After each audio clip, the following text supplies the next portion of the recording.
Hello and welcome. Today we will be demonstrating the proper procedure for closing a DirecTV or Dish Network install using the Office Track app for iOS devices. Upon completion of our installation, we select the Close Form option in the Tasks main menu.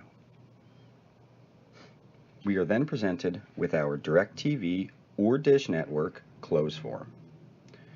This form allows us to enter our DirecTV or Dish Network account number and the number of receivers that we installed. We are then tasked with recording our receiver information. Once selected, the STB information form requests the model, the receiver ID, the smart card information, and the location which we installed our STB.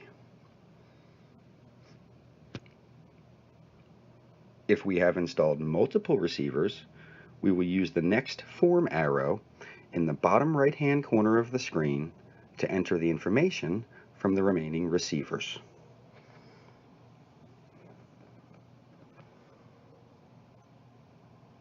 Upon completion of the STB information form, we select the Send Form option in the upper right-hand corner of the screen. If we installed a cable modem during our visit to the home, we will then enter the MAC address from our modem. The final step before sending our form is to enter our detailed install notes at the bottom of the page. Once each of the sections of the form is complete, we select the Send Form option in the upper right-hand corner of the screen to close our task. We have now successfully completed our Dish Network installation